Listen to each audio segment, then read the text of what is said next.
In our today's lecture, we will discuss about ring.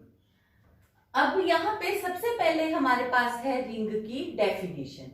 देखो, जब हमने ग्रुप थ्योरी स्टार्ट करी तो हमने कहा कि मैथमेटिकल 4 ऑपरेशंस होते हैं, प्लस माइनस मल्टीप्लिकेशन डिवीजन।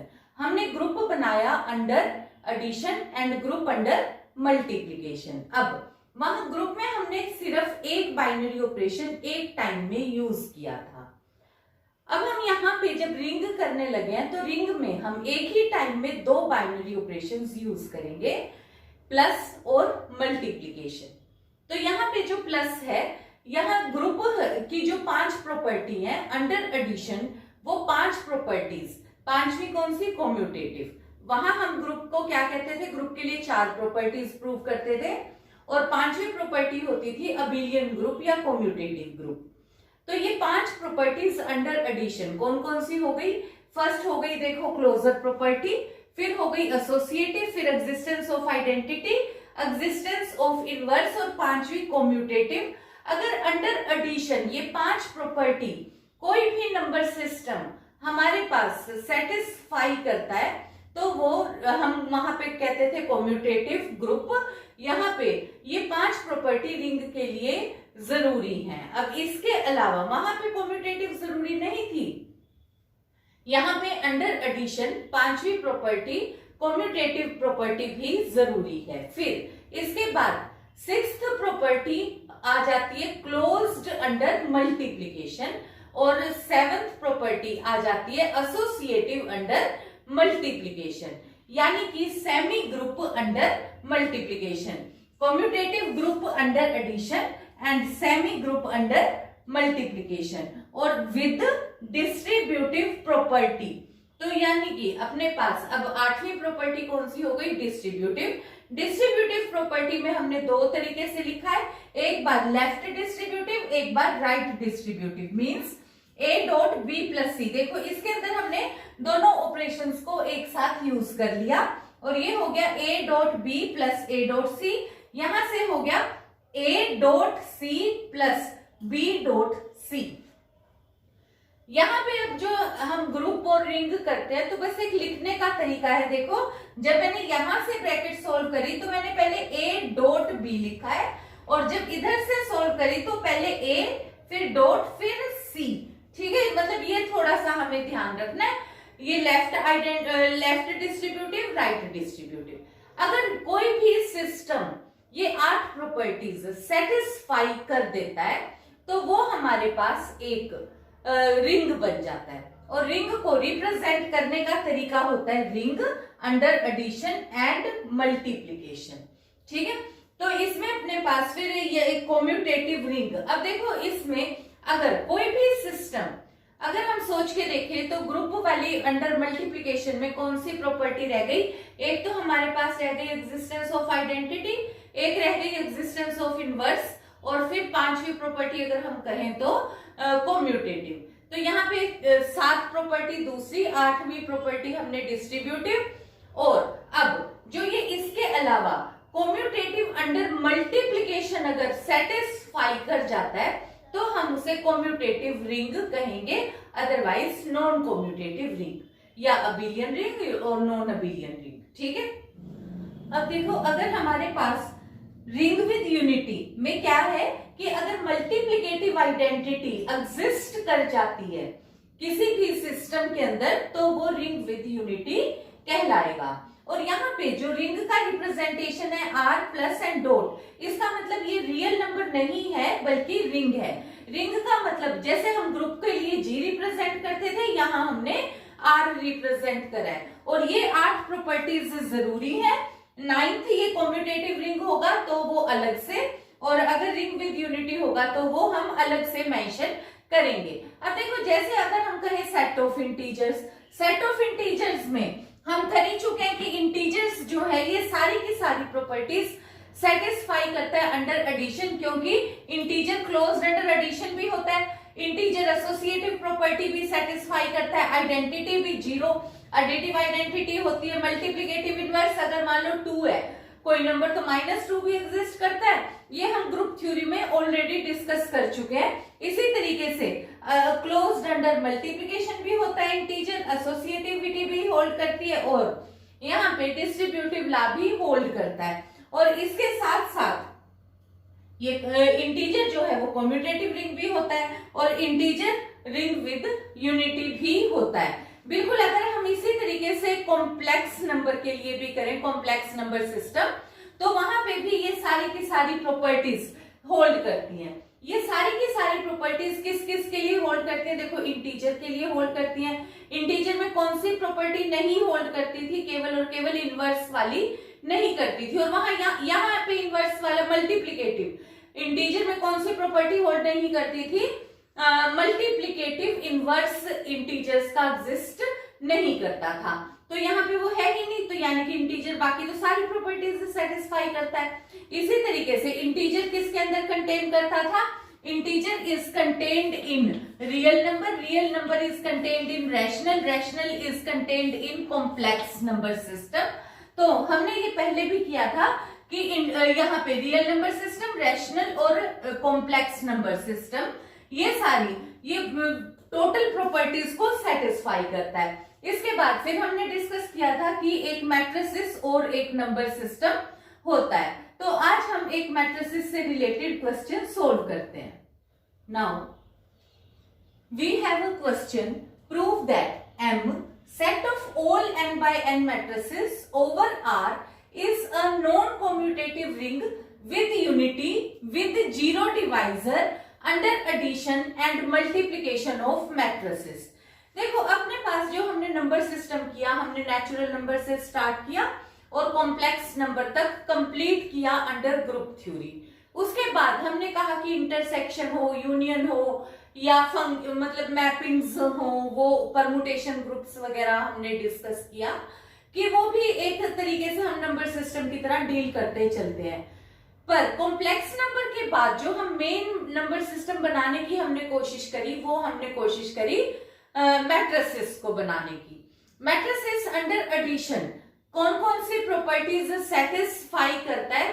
तो उसके लिए पहले ही नंबर पे हमारे को दिक्कत आ गई। हमें प्रॉब्लम किस तरीके से आई कि मान लो एक मैट्रिक्स तो है 1 by 1 की और एक मैट्रिक्स है 1 2 3 4 2 by 2 की। तो अब मैं इन दो मैट्रिसेस को ऐड नहीं कर सकती।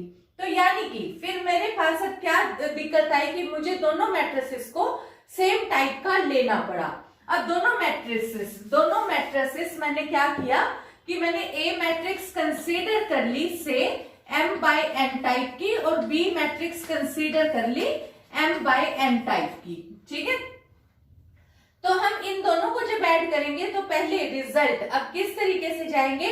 अब ये चीज मैं तुम्हारे को आगे और डिटेल में बताऊंगी कि अंडर एडिशन मतलब हमारे पास अगर m की जगह पे n by n है, n by n है, फिर तो हमें कोई दिक्कत आ ही नहीं रही। मैं m plus n वाली भी तुम्हारे को बाद में बताती हूँ।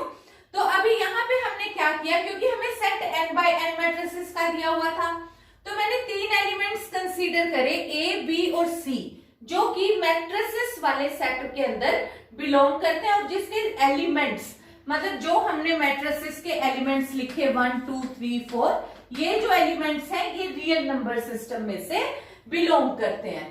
तो ये वाली वैल्यू मैंने ए मैट्रिक्स को मैं कैसे लिखूंगी, ए आई जे, ये इसके एलिमेंट की एंट्री नंबर, ये तुम्हें पता है, n by n इसकी टाइप है, सिमिलरली b, सिमिलरली c। और जो ए आई जे, बी आई जे, सी आई जे है, ये क्या कहां से बिलोंग करते हैं? रियल नंबर में से। i और j कहां से बिलोंग करते हैं? 1 से m के बीच में। तो सबसे पहले तो हमारे पास हुई अब क्लोजर प्रॉपर्टी। क्लोजर प्रॉपर्टी में अब a प्लस b क्या चीज आ गई? अगर ए i J plus B I जे दो नंबर्स को मैं ऐड करती हूँ और दोनों का ऑर्डर अगर सेम है, सपोज यहाँ पे m by n और m by n भी होता, तब भी ये प्रॉपर्टी मेरी होल्ड कर जाती, क्योंकि पहला नंबर पहली एंट्री से ऐड होता, दूसरा दूसरी एंट्री से, क्योंकि टाइप अब सेम हो गई दोनों की। तो दोनों को जब मैं ऐड करती तो ए i J plus B I जे आता, और वो किस टाइप का आता? m by n टाइप का ही आता, और वो भी m के अंदर बिलोंग करता। तो अब हमारे पास यहाँ पे क्या है कि n by n है, तब तो हमारे को कोई प्रॉब्लम ही नहीं। फिर हमारे पास एसोसिएटिव प्रॉपर्टी। एसोसिएटिव ऑब्वियसली हम 3 एलिमेंट्स के लिए लेते हैं, और एसोसिएटिव मैंने तुम्हें शायद पहले भी डिस्कस किया हो कि 99% एसोसिएटिव लॉ होल्ड करता ही है। तो एसोसिएटिव लॉ हमने कहा कि let us consider 3 elements belongs to set of matrices M, then A plus B plus C। तो फर्स्ट मैंने A को लिखा, फिर B और C को एक ब्रैकेट के अंदर लिखा। A की मैंने टाइप मेंशन कर दी, B क्योंकि ये दोनों सेम टाइप के हैं तो इन दोनों को मैं ऐड आराम से कर सकती हूँ, और यहाँ पे मैंने n बाय n टाइप इनकी लिख दी। अब यहां से रिजल्ट मेरे पास क्या हुआ, फिर मैंने इनको दोबारा एक मैट्रिक्स और 2 मैट्रिक्स, फिर मैंने इनको ऐड करना था। तो मैंने पहला एंट्री प्लस दूसरी मैट्रिक्स की एंट्री, फिर क्योंकि मुझे पता है कि ये तीनों नंबर रियल नंबर सिस्टम में से बिलोंग करते हैं और रियल नंबर सिस्टम में एसोसिएटिव लॉ होल्ड करता है, इसलिए ये ब्रैकेट यहाँ की बजाय मैं यहाँ पे रिप्लेस कर सकती हूँ। तो मैंने ये ब्रैकेट यहाँ पे रिप्लेस कर दी, और फिर क्योंकि अब यहाँ पे 1 प्लस 2 है तो मैंने इसको 1 प्लस 2 ऐसे अलग करके लिख दिया। तो यहाँ पे जब इनको अलग करके लिखा, फिर ये वाली रिजल्ट फिर से मेरे पास क्या हो गई, A plus B plus C, और ये जो हमने यहाँ लिखा है पैर में ये n बाय n, ये इसकी टाइप है, ये तुम्हारे को पता है। तो देखो क्लोजर प्रॉपर्टी हो गई, एसोसिएटिव हो गई, फिर आ जाओ existence of identity. Existence of identity में हमारे पास क्या है कि अगर A बिलोंग करता है सेट ऑफ मैट्रिक्स में, तो यानी कि मैट्रिक्स के अंदर एक ऐसा ही एलिमेंट जरूर मैट्रिक्स एग्जिस्ट करनी चाहिए जो कि मैं A मैट्रिक्स में ऐड करूं तो result is equal to A रहे। तो वो मैंने कह दिया जीरो मैट्रिक्स, और जीरो मैट्रिक्स की टाइप भी क्या होनी चाहिए, वही सेम जो A वाली है। तो A की टाइप क्या है, n बाय n है, तो हमने जीरो को भी n बाय n टाइप का लिया और A प्लस जीरो हमने किया। तो aij प्लस जीरो, ये क्या हो गया aij प्लस जीरो, और यहां से फिर से aij is equal to a, यानी कि ये रिजल्ट मेरे पास होल्ड करता है। इसी तरीके से जीरो प्लस a करूंगी तब भी रिजल्ट a ही आएगा। अब इसी तरीके से फिर मेरे पास आ गया अब इनवर्स। इनवर्स के लिए मुझे क्या चाहिए कि a के अंदर मैं ऐसी क्या चीज ऐड करूं कि result is equal to additive identity आ जाए। अभी अभी मैंने प्रूव किया ऊपर की एडिटिव आइडेंटिटी होती है जीरो मैट्रिक्स, तो यानी कि रिजल्ट मेरे पास जीरो मैट्रिक्स आना चाहिए। ये तो केवल तभी हो सकता है जब हर एक एंट्री का मैं नेगेटिव एंट्री दूसरी साइड ऐड करूं, यानी कि a के अंदर मैं माइनस a ऐड करूं, यानी aij प्लस माइनस aij, तो ही ये दोनों ऐड होकर हर एंट्री जीरो वैल्यू बन जाएगी। इसी तरीके से आप दूसरा रिजल्ट कर सकते हैं माइनस a प्लस a, वो भी हमारे पास जीरो मैट्रिक्स आ जाएगा। टाइप तुम बता सकते हो कि इसकी भी n बाय n है। बिल्कुल इसी तरीके से हमारे पास commutative law, commutative law a plus b, fifth property under addition, ये क्या है aij प्लस bij, ये इसकी टाइप लिख देना n बाय n, तो ये क्या हो गया aij प्लस bij, ये दोनों किसके नंबर सिस्टम में आते हैं, रियल नंबर, और रियल नंबर सिस्टम हमें पता है कॉम्यूटेटिव लॉ होल्ड करता है। तो इसको मैं लिख सकती हूँ bij प्लस aij, तो ये रिजल्ट हो गया bij प्लस aij, फिर इनको मैंने ब्रेक करके लिख दिया bij प्लस aij, और वो किसके इक्वल हो गया b प्लस a। अब देखो जो ये 5 प्रॉपर्टीज मैंने अंडर एडिशन की है, अगर मैं यही 5 की 5 प्रॉपर्टी m बाय n के लिए भी करती तो ये सारी की सारी मेरी होल्ड करती है पांचों की पांचों प्रॉपर्टीज। ठीक है, तो अभी मैं तुम्हें बताऊंगी कि हमने यहाँ n बाय n की प्रॉपर्टी क्यों लिखा है, वो अब हम जब मल्टीप्लिकेटिव पे आएंगे तो हम उसको डिस्कस करेंगे। अब हमारे पास नेक्स्ट प्रॉपर्टी है क्लोजर अंडर मल्टीप्लिकेशन। अब देखो जब हमारे पास एक मैट्रिक्स है, सपोज A मैट्रिक्स है m बाय n टाइप की और B मैट्रिक्स भी कह लो m बाय n टाइप की है, तो अब मल्टीप्लिकेशन पॉसिबल नहीं है। अब हमारे को पता है कि अगर A एक type m by n type की है तो B मैट्रिक्स को किस टाइप का होना पड़ेगा, n बाय p टाइप का होना पड़ेगा। तो A B जो रिजल्ट है वो हमारे पास किस टाइप का आएगा, m बाय p टाइप का। इस वजह से हम मैट्रिक्स में लेकर चलते हैं n बाय n की मैट्रिक्स, यानी कि हम एक स्क्वायर मैट्रिक्स लेकर चलते हैं, और क्योंकि फिर आइडेंटिटी की भी प्रॉब्लम आती है और जीरो एलिमेंट की भी और 1 की भी, तो ये सारी प्रॉब्लम्स हमने दूर करी किस तरीके से, set of all n by n matrices consider करके। तो ये कारण है कि हमने m बाय n मैट्रिक्स नहीं ली और हमने टाइप कौन सी ली है, n बाय n टाइप की मैट्रिक्स कंसीडर करते हैं। तो अब देखो जो ये n बाय n के बाद, अब ये हमारा क्लियर है कि हमने n बाय n क्यों रिप्रेजेंट किया है। अब ए बी मैट्रिक्स, हमने a को रिप्रेजेंट किया हुआ aij से, b को इस बार हम रिप्रेजेंट करेंगे jk से। कारण क्या है, बात तो वही है कि i j k तीनों ही कहां से लाई करते हैं, 1 से n के बीच में, क्योंकि जब हम मल्टीप्लाई करते हैं तो एक फर्स्ट की रो सेकंड का कॉलम, तो हमें नहीं पता कि कौन से कॉलम के कौन से एलिमेंट से हमने मल्टीप्लाई करा है। तो उसको रिप्रेजेंट करने के लिए अलग से हमने ये इसको ij और इसको jk नाम से मेंशन किया है। और फिर यहाँ पे जब हमने सी ये ए बी हुआ तो इनका कुछ एक प्रोडक्ट आएगा। प्रोडक्ट क्या होगा, पहली रो पांचवा कॉलम के अकॉर्डिंग मल्टीप्लीकेशन। तो हमने आई के नाम से इसको रिप्रेजेंट कर दिया। तो ये हो गया सी आई के। टाइप कौन सी है, ऑब्वियसली ये भी स्क्वायर मैट्रिक्स ही आएगी। तो स्क्वायर मैट्रिक्स में एडिशन भी पॉसिबल है, स्क्वायर मैट्रिक्स में मल्टीप्लिकेशन भी पॉसिबल है। तो हमने अब ये हमारी प्रॉब्लम सॉल्व हो जाती है, एडिशन की भी मल्टीप्लिकेशन की भी। और अब ये टाइप अलग अलग, मतलब यहाँ आई जे के हमने क्यों लिया, तो ये हो गया सी आई के। अब जो ये सी आई के है वो रिप्रेजेंट किससे होगा, वो मतलब है कि summation of j running from 1 to n A i j B j k belongs to are. और कोई भी जो नंबर है, क्योंकि जो ए आई जे बी जे के ये सारे कहाँ पे बिलोंग करते हैं, रियल नंबर में, तो इनकी मल्टीप्लिकेशन भी कहाँ पे बिलोंग करेगी, रियल नंबर्स में बिलोंग करेगी। और फिर उनका एडिशन भी क्या होगा, रियल नंबर में होगा।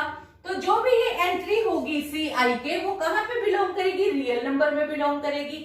और टाइप मैट्रिक्स का n बाय n ही रहेगा। तो ये जो मैट्रिक्स है ए बी, ये भी घूम फिर के n बाय n मैट्रिक्स का ही कोई ना कोई एक एलिमेंट के टाइप में आएगी। तो इसका मतलब क्लोज्ड अंडर मल्टीप्लिकेशन है। अब इसके बाद हम आ जाते हैं एसोसिएटिव पे।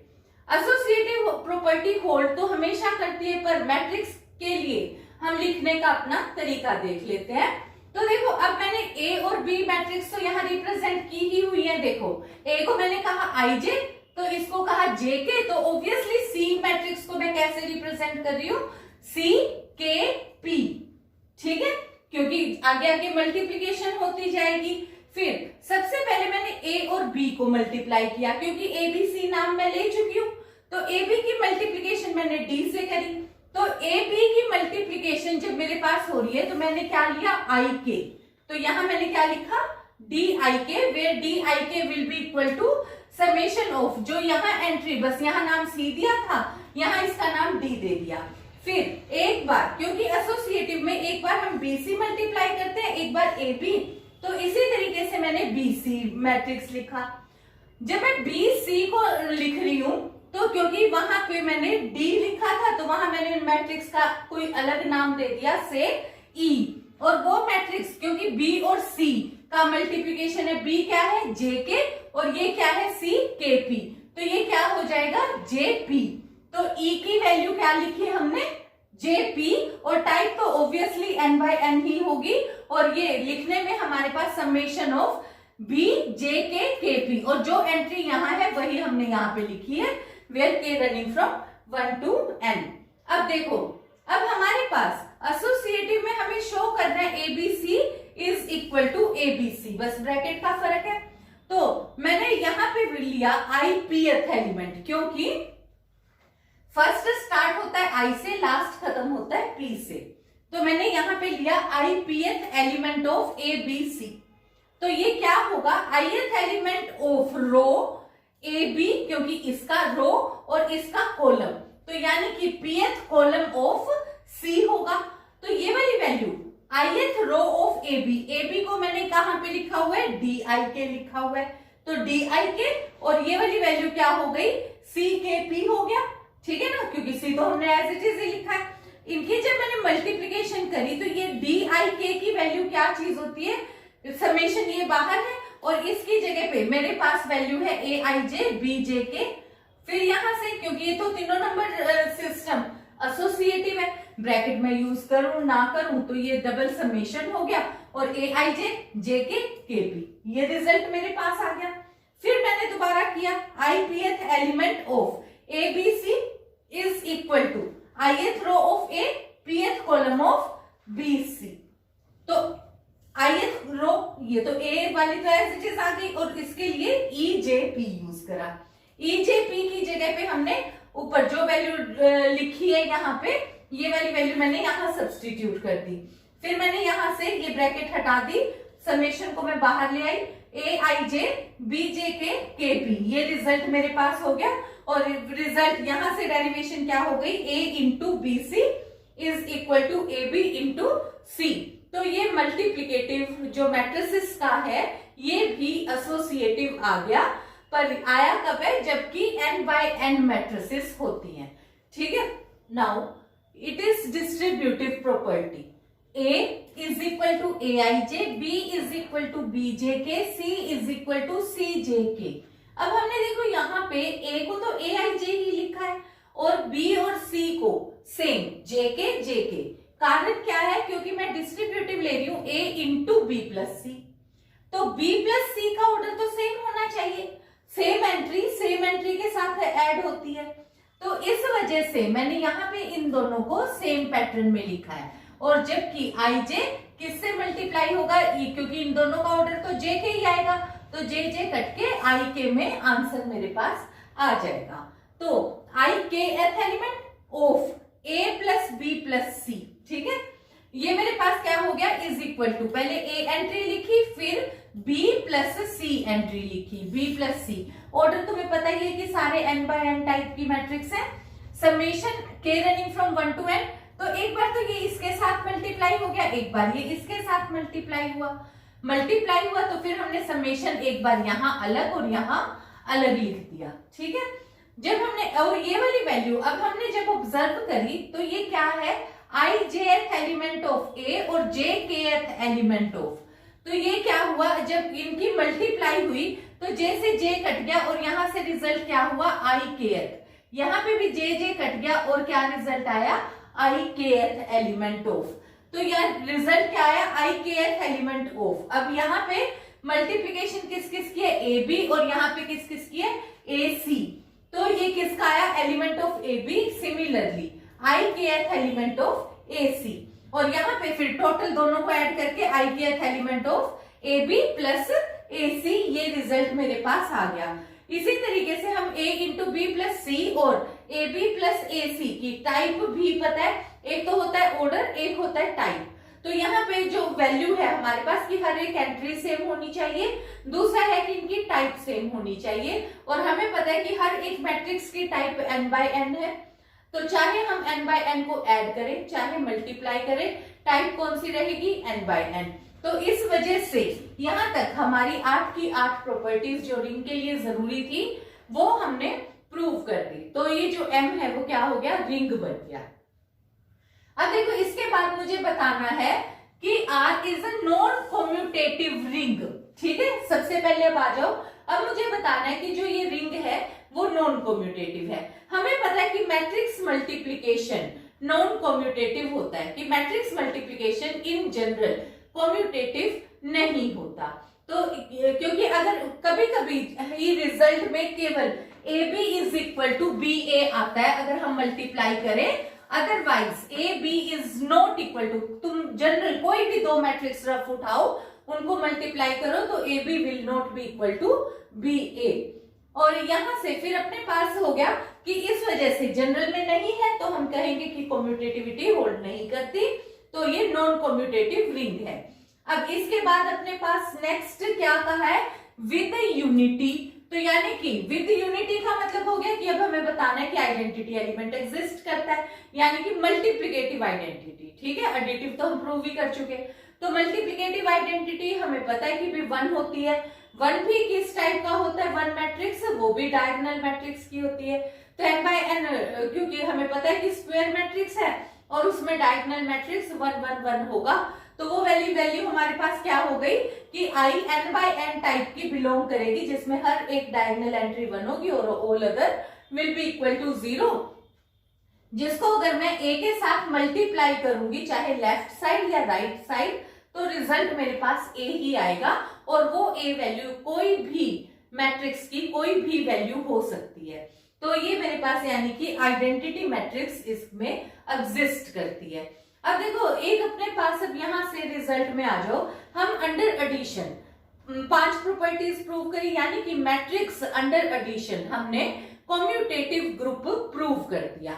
इसके बाद आ जाओ हमने मल्टीप्लिकेशन में मैंने 3 प्रॉपर्टीज प्रूव करी। मैंने एक तो प्रूव कर दी क्लोजर, एसोसिएटिव, और फिर करी एग्जिस्टेंस ऑफ आइडेंटिटी। यानी कि अगर मैं केवल और केवल एक एग्जिस्टेंस ऑफ इनवर्स और प्रूव कर देती तो मेरे पास non commutative group under multiplication हो जाता। पर अब यहाँ पे मेरे पास अब सबसे जो मेजर प्रॉब्लम है वो किस चीज की आती है, क्योंकि यहाँ पे मुझे केवल n बाय n मैट्रिक्स दिया हुआ है। क्योंकि ये मैं तुम्हारे को, ये इस क्वेश्चन से रिलेटेड नहीं है, ये मैं तुम्हारे को इसी पैटर्न से कंटिन्यू कर रही हूँ कि जब हम ग्रुप थ्योरी भी कर रहे हैं, और वहां पे तुम ये देखना कि ध्यान देना कि वर्डिंग किस तरीके से लिखते हैं। तो वहां पे होगा n by n non singular matrix. Non singular matrix का मतलब क्या होता है कि मैट्रिक्स में अगर A इनवर्स केवल तभी एग्जिस्ट करता है, A inverse is equal to adjoint A over determinant of A, और मैट्रिक्स हमारे पास नॉन सिंगुलर तब होगी अगर determinant of A non zero हो। क्योंकि अगर डिटर्मिनेंट जीरो आ जाता है तो ऐसी मैट्रिक्स हमारे पास इन्वर्टिबल नहीं हो सकती। तो हमें यहाँ पे ये चीज का भी ध्यान रखना पड़ेगा। तो तुम अब ये ध्यान रखना कि अगर तुम्हारे को नॉन सिंगुलर मैट्रिक्स दे रखी है तो तुम कह सकते हो कि भी हाँ ये इनवर्स भी इसका एग्जिस्ट करेगा, क्योंकि A inverse is equal to adjoint A over determinant A, non singular है इसलिए determinant A is not equal to 0। So अब देखो, अब हमारे पास लास्ट वर्ड रह गया विद जीरो डिवाइजर। तो मैट्रिक्स में हमारे पास कंडीशन होती है कि अगर A B 0 है तो या तो A 0 होता है या B 0 होता है, अदरवाइज ऐसा पॉसिबल नहीं होता कि A B कोई भी वैल्यू 0 ना हो पर उनकी प्रोडक्ट 0 हो जाए, और पर ऐसा मैट्रिसेस में होता है। फॉर एग्जाम्पल मैंने A वैल्यू कंसीडर करी 1 0 0 0 जो कि 0 नहीं है, B क्योंकि यहाँ पे भी 0 होता तभी ये 0 मैट्रिक्स होती।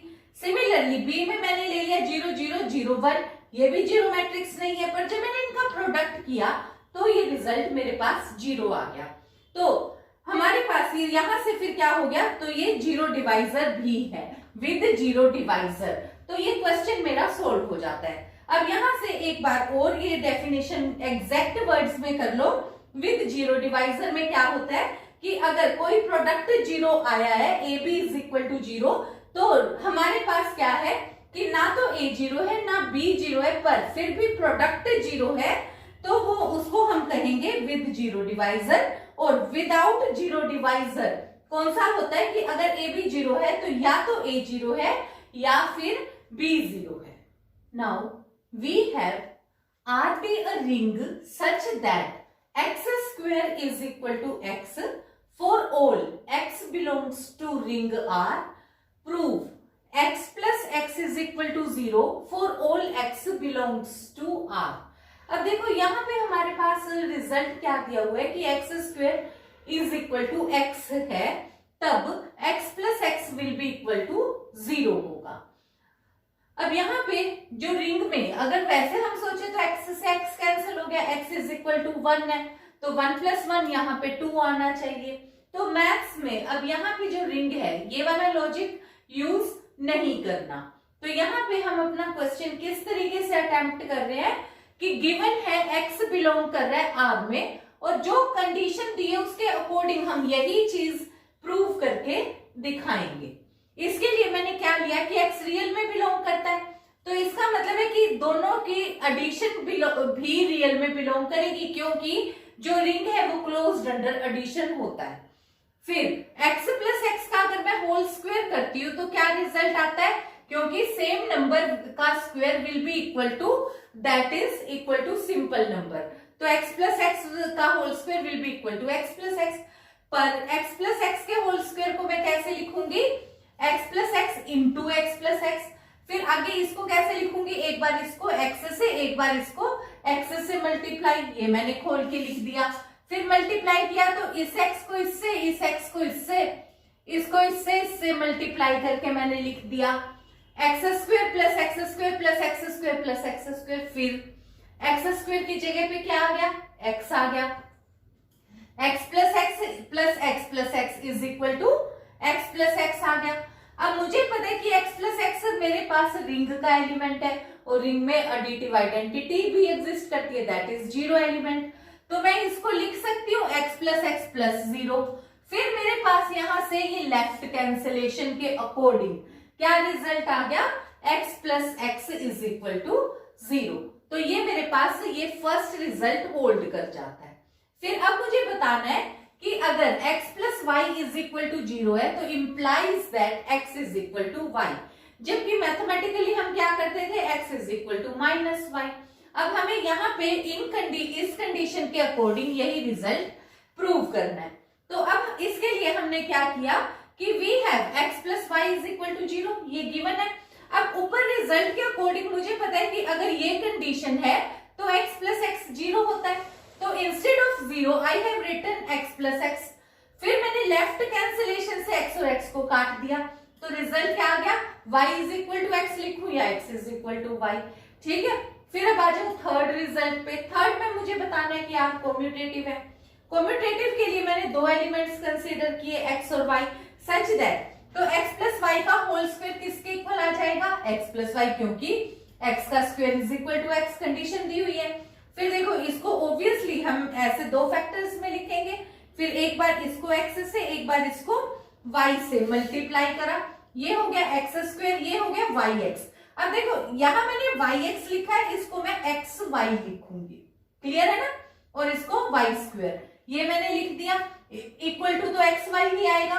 Instead of x square I will write x, instead of y square I will write y, तो ये मैंने लिख दिया। फिर अब क्योंकि ये जो रिंग है अंडर एडिशन, रिंग में एसोसिएटिव प्रॉपर्टी भी होल्ड करती है और कॉम्यूटेटिव भी होल्ड करती है, तो अंडर एडिशन मैं इस रिजल्ट को y को पहले यहां लेकर आ सकती हूँ, फिर मैं y को इधर लेकर आ सकती हूँ। तो यहां से क्या हो गया, x प्लस वाई हो गया, तो ये x प्लस वाई हो गया और यहाँ क्या रह गया, yx प्लस एक्स वाई, ये इस रिजल्ट में आ गया। और ये क्या है, x प्लस वाई। फिर x प्लस वाई भी किसका एलिमेंट है, रिंग का है, तो रिंग में एडिटिव आइडेंटिटी की वजह से मैंने यहाँ पे प्लस जीरो कर दिया। फिर मैंने लेफ्ट कैंसिलेशन से x प्लस वाई कट कर दिया, तो मेरे पास अब रिजल्ट क्या आ गया, yx is equal to yx plus x y is equal to zero. अब देखो जैसे मेरे पास यहाँ पे रिजल्ट था कि जीरो को मैं x प्लस एक्स लिख सकती थी, तो जीरो को मैं एक्स वाई भी तो लिख सकती हूँ। तो मैंने अब यहाँ पे जीरो को क्या लिख दिया, x y plus x y. तो यहां से फिर मेरे पास ये राइट कैंसिलेशन से रिजल्ट क्या आ गया, yx is equal to x y. और ये प्रॉपर्टी किस चीज की होती है, ये हमारे पास रिजल्ट कॉम्यूटेटिव रिंग का हो गया। So that is all for this lecture. Thank you.